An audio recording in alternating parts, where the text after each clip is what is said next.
been to weddings like that. Please welcome Adam Sandler.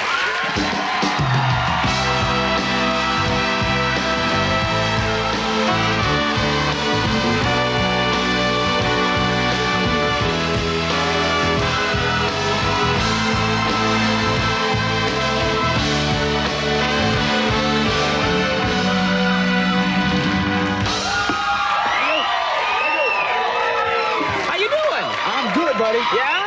Thank you. Thank you. You start off by saying I don't go to a lot of premieres and stuff. I went to the premiere last night, yes. And it's a really good movie. It's a funny movie, Thank you. This is it's really funny, but also you're showing this slightly different side of yourself. And this is a love story. Yeah, well, yeah, we wanted to make a romantic comedy that you know, heavy on the laughs. But yeah, it's a romance. There's romance. Is that what you call it?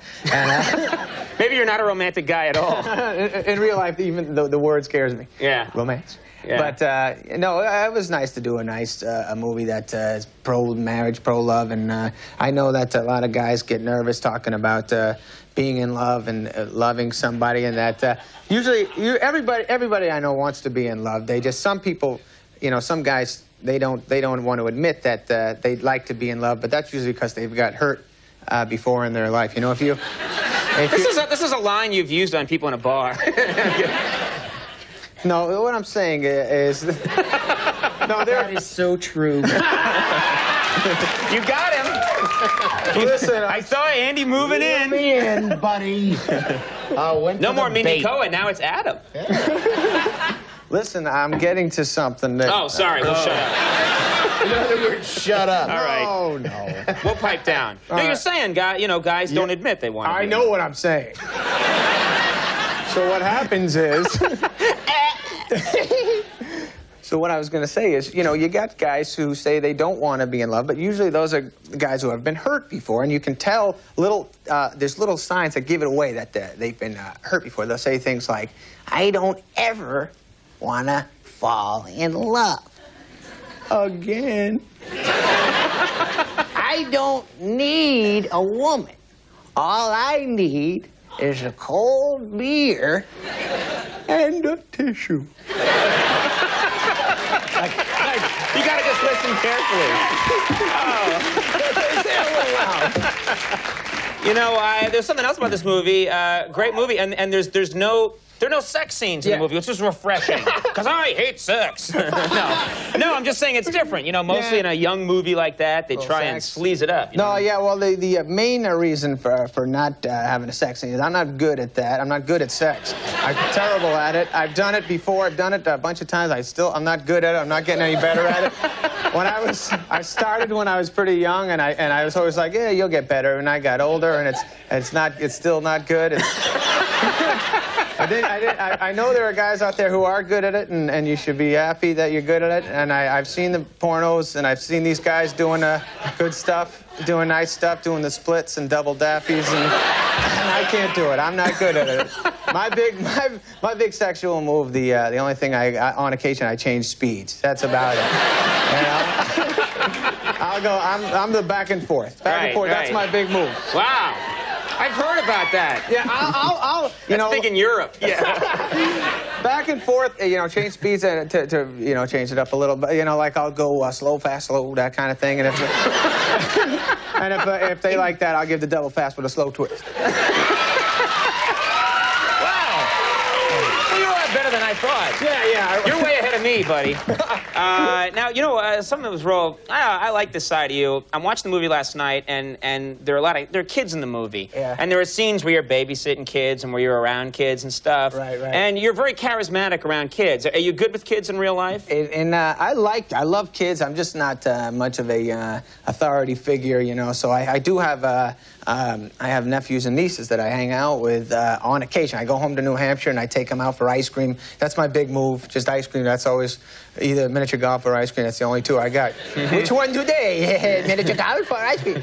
So I got nothing else to you know, no options for them. But so this actually did happen in New Hampshire, New England, boy. I'm sitting there and I'm with these little kids, my nephews and nieces. They're young, like, you know, 4 and 2 and that kind of thing. And I'm eating the ice cream. You know, we're sitting at a table. I'm eating the ice cream, and I'm not concentrated on the kids because I'm so happy. I usually get non-fat yogurt, and I splurge for the ice cream. So I was like, "Ooh, this is much better." You know? So, anyways, I'm not paying attention to the children. Then the oldest, Tyler, he taps me on the shoulder and he says, "Jillian's eating her ice cream off the floor." And I look up and there's the kid eating off the floor, and I didn't know. And Jillian's 4 yet, so I didn't know what to do. I didn't know how to you know, discipline the whatever I'm looking to say here. And so I just go, "Hey, don't do that. That's not it. Don't do that." And she looks up at me. This nice little girl. She pokes her head right above the table, and she looks at me and she goes, "What are you gonna do about it?" So I had nothing to do, and she was right. She called my bluff, and I just went back to eating my ice cream. Do anything. You're completely screwed. Well, wait a minute. But you let her eat? You just let her eat all the ice cream off the floor? I mean, was she okay? She didn't get sick or nothing? She got, the next day, her mom, who was a nice lady, called me up, and she goes, "What happened? Yesterday, we were going through Jillian's bowel movement, and we found 2 pennies, and I was like, I don't know." So I went over. You check her bowel movement every day? Yeah. Hey, let's go check it out. That's their thing. Okay. But I go over to see if she was all right, the kid, and there was a string, like a string dangling from her rectum. This nice 4-year-old. There's a string dangling from her rectum because apparently she ate some of the carpet and like, so, okay. So there she is. She's got a nice string dangling out. She's naked. She's 4 years old. There's a string hanging out of her. And her parents, my brother and my sister-in-law, are cutting it with scissors because they weren't allowed to pull on it just in case it was wrapped around an internal organ. So they're like cutting it. And I'm like, oh, my God, I made a mistake. So anyways, they're concentrating on cutting it. And this nice little 4-year-old girl looks at me, and, you know, she makes eye contact with me, and she's like, "You were right. Next time, I'm going to use a cone." God. Yeah. Anyways, there's a good thing. They didn't get all the string out, but the fun thing was when the parents weren't around, I pulled on the string a little bit, and I let go, and she goes, "A cow says move."